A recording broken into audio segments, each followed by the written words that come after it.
Hey, it's the Direct Response Podcast. I'm your host, Travis Ketchum, founder of Campaign Refinery, joined today by David Cartolano from Wealthy Inbox. What's up, man? Hey, everything's good, dude. So, we're a little bit behind on our videos because you were not feeling so great last week, but let's rock and roll, man. Yeah, We want to cover something kind of interesting today in the sense that everyone wants to grow their business, right? Whether you're selling to regular consumers or selling to other businesses, no matter what, if you run a business, the story is always growth, right? How do we acquire new leads? And of course, there's a lot you can talk about in the optimization stuff on the back end in terms of reducing churn, making customers happier, making sure they ascend, and we've covered all of that.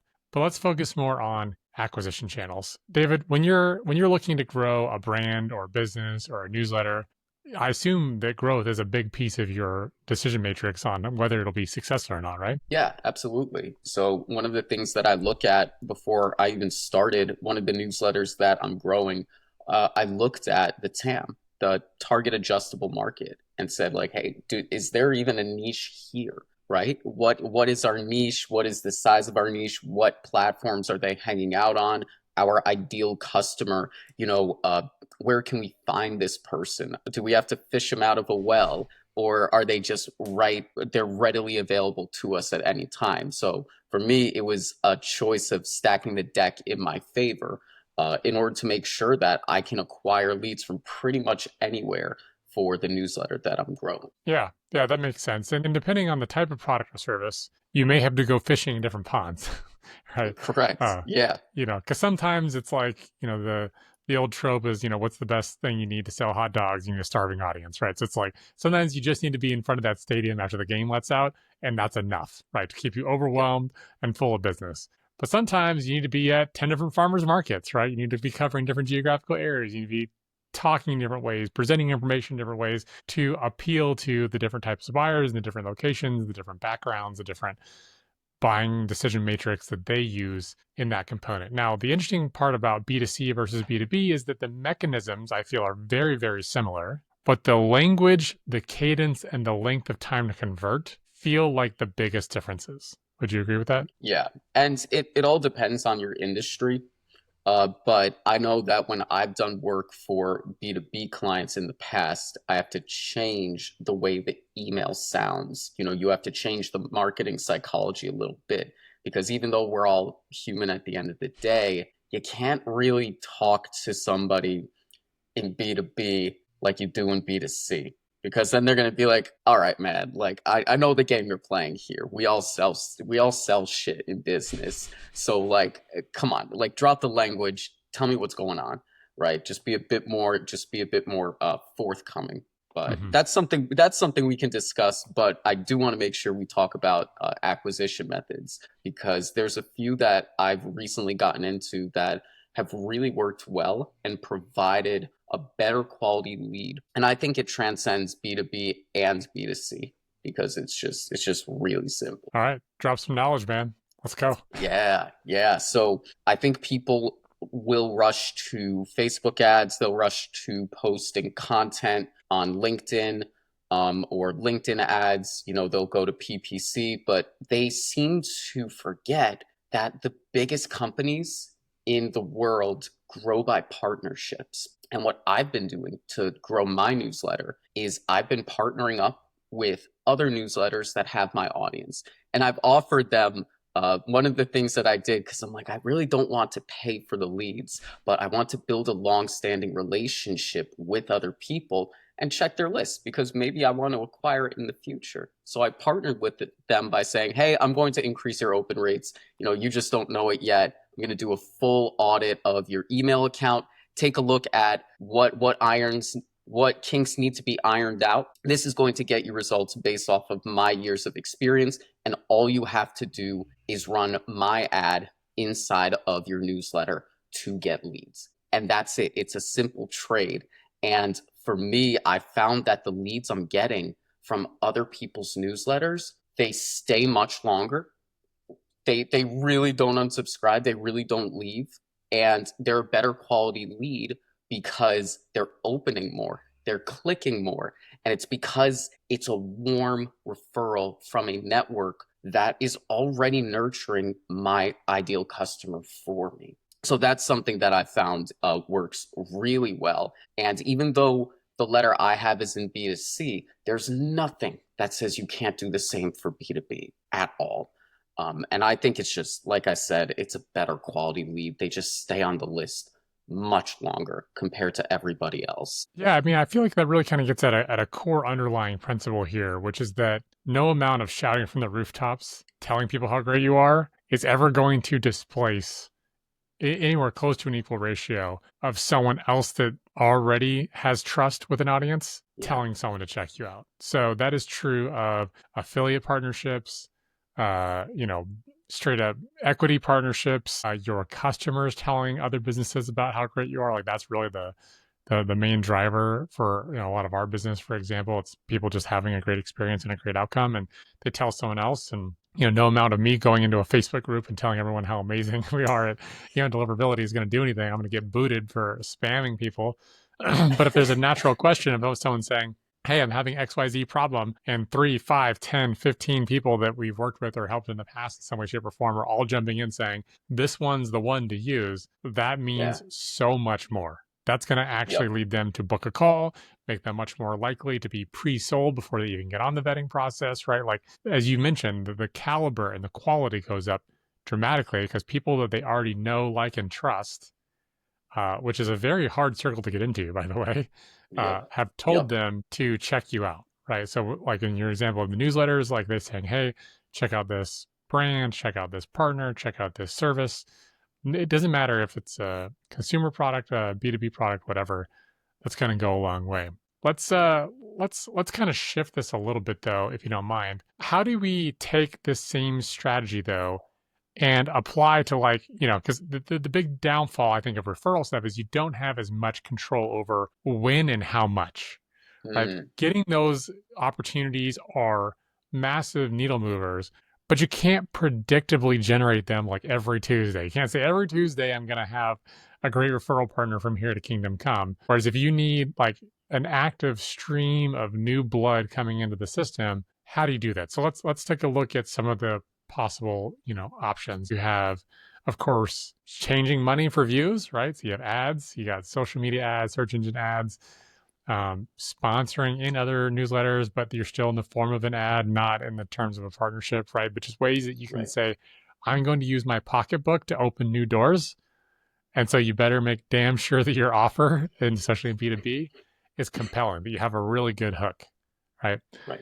Secondarily, though, you do have some control over social, but I think that the problem with typical social posting that has an opportunity to be amplified by, again, by others, but is a more consistent sort of day in and day out activity you can do, is that it takes much longer to build up a pool of people, right? You may still be actually Yeah. spending money, but instead of spending money in ads for your product, you might be spending money to grow your audience on social so that you can expand your footprint of, you know, reshares and replayability and viral push, get that initial pull up, right? So when I think about social, we've done some social in the past, and it just takes a long time unless Yeah. you're incredibly skilled or have someone that is incredibly good that you've hired to run your social playbook in such a way that actually generates daily leads.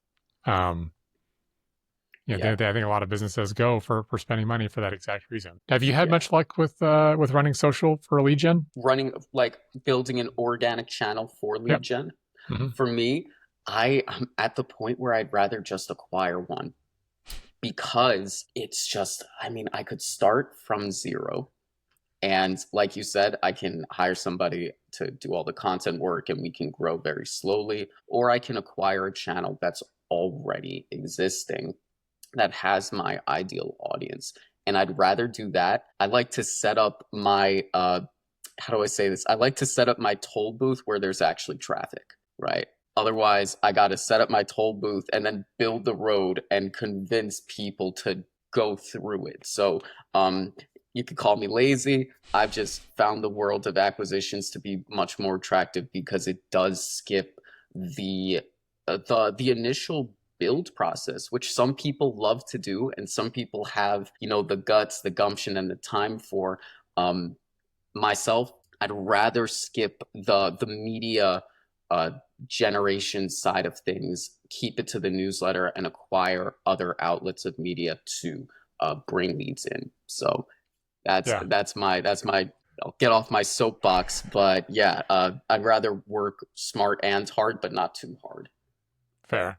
Now, Hmm. the same vein of social media, taking it to the next level, that takes even longer and even more effort to do. But if you're an insane person like me, you want to go after it anyway, which is search engine optimization, right? Saying, hey, Yeah, I'm going to create content, I'm going to get it to rank for existing keywords that people are already searching for. I'm going to try to beat the competition with better content. And therefore, I will be presented on a search page that gets traffic that then I can present embedded lead magnets. I can have pop ups. I can have things that take that traffic and convert some percentage, right? Maybe it's a fraction of a percent, maybe it's 10%. It's probably going to be closer to the fraction than it is going to be the 10, if we're being honest. But some percentage of that traffic turns into a lead, some percentage of those leads turn into prospects, some percentage of those prospects turn into customers, right? That is the overall pipeline and funnel. Now, in B2C, I think this can be a little more interesting because you may have more stuff you can talk about. Consumers usually are buying something that's lower priced. The difficulty right. with B2B is it is really tough. It is really expensive. The players are usually really entrenched, and the buying cycles are really long because the average price Hmm. is very high compared to a normal consumer product. There are lengthier decisions and discussions that happen in B2B about where does business spend go versus, hey, I want to buy the latest, 4K movie, right? Or whatever Right. the thing Right. is. Yeah. And so for us, we've been at this for a while now. We've been publishing actively content designed, for the user, but also to rank within Google for over a year now. And we were told going into it, the vast majority of the benefit comes in year two, which Yep. we're, just starting into really a little bit into that path. And it is yielding some results, right? We're getting hundreds of new opt-ins per month from our content that's on search, but we've had to have, 3 to 4 full-time people creating, curating, researching content, publishing it, editing it, like, right? That's an expensive way to get a couple hundred leads a month. Yeah. I will just say. But the idea here is that it does sort of compound over time. Now, the benefit that search has over the direct paid method is, if you turn off your ad account, your leads stop, Yep. period, right? Because like whatever you were paying for, you stop paying the piper, you stop greasing the skids, your business can totally seize up. Whereas with search, it has inertia to it. So it takes a long time to get the energy going for that search to start yielding. But once it does, even if I fired my entire content team, there would be many months, if not years, of yield from that, from effort that's already been done. Right. So Right. that is sort of Right. the two path. And I think for a lot of businesses, they end up going with a multiple strategy approach, right? Like I mentioned at the beginning of our conversation here, you have multiple pools to fish from. That is where you get things like, hey, I'm hungry today, so I'm going to find a pool that's filled with fish, and then I'll put the expensive lure in there and I'll get the fish today so I can have dinner today and keep the team running today. But Right. then conversely, I might be, setting out some crab pots and come back in a week and see if there's anything, to write home about there, to take my fishing analogy too far. But ultimately, both of those end up being investments, right? So you hopefully in a direct response world, which is what we like to often focus on, I'm exchanging dollars for customers that present dollars today. That is the true definition of direct response. But Right. from a broader, zoomed out marketing point of view, you probably want to also be taking some portion of that budget, right? And depending on your size, that might be a significant amount of money, or it might just be you moonlighting on the weekends trying to write some content. Uh, putting some time, effort, and investment into content that has legs, right? Because the middle ground there of the social media, while it can certainly be valuable, the decay on your social content is very short, often Oh yeah. measured in hours, right? Hmm. Right. It's like if you post something on Hmm. Facebook today, like you may get a bunch of comments and likes, but like it's going to peter out pretty quickly within a day, and it's going to be a ghost town by next week, and no one will even remember that you posted it a year from now. Whereas a good piece of content on your blog or on your website in general that actually ranks might actually be relevant and show up for audiences for years. Yeah. So that is the big difference. And you can imagine that the commensurate investment and effort to build that is as large as the difference in the timeline that it is valuable. Yeah. So I think usually, Goodwill takes good work. It yeah, just yeah, does. It just absolutely. does. Hmm. Yeah. Hmm. So So I think for most people, there's obviously the email component. Um, I think you gave a great example of, offering some tangible value. I think there's also the concept of list swaps. Hey, if you promote me as a partner, I Yeah, will use my existing email base to promote you as a partner. Rinse and repeat so that you can sort of cross pollinate and grow your email list over time. You can use social media to generate buzz, but then again, I think it needs to lead to something that makes them an actual lead. I realize I'm an email person, and so it's kind of like me. When all you have is a hammer, everything looks like nails. But we do know that email leads are infinitely more valuable than drive-by website visitors because you can get the opportunity to market and remarket to them time and time again and nurture them and turn them into prospects over time. And then you have SEO, which is that long-standing, truly, I believe, an asset that can yield leads for oftentimes years to come. Again, putting them into your email list to sort of build your little game machine to bring those leads down to the bottom and have them spit out some value at the end. exactly. Do you Exactly. have anything that you really want to focus on from here? Maybe KPIs or anything else that you wanted to touch on before we wrap up? Really, I think to focus on B2B acquisition, especially, and I just want to hammer home that this is a longer game. Some of the clients that I worked with, there was one guy where someone finally bought from his list and she booked a call with him, signed up, and she's like, yeah, I started maybe reading your emails 2 years ago. So B2B is often measured in months and years, whereas B2C, if I want a mug, I'm just gonna buy it. It's like I don't need a huge process for it. So and even in BizOp, which can be a little flash in the panty, that's still like a week's, possibly days, but like weeks, days, a couple months long process. Even though nurturing is important, no matter what brand you have, just understand that B2B, it just takes way more time. It just does. And that's something that I've seen. So I think my advice is to be patient because it takes a while. Yeah, you got to have the stomach for it. That's for sure. If you're in the B2B space, but the good news is it's not as slow as education markets. Those move even slower. If you are selling to Yeah, higher ed, good luck, because I've been on the other side of that, and my lord, it takes years and years for them to make decisions, and even then, it's probably not the one that's best. So that's a different topic for a different time. But just saying, it can always be worse. So be thankful for where you're at and try to optimize what you have. We actually do have a blog post, as always, linked down below with a lot of different channels and KPIs you can look at and ideas and concepts on how to maximize from each different type of channel.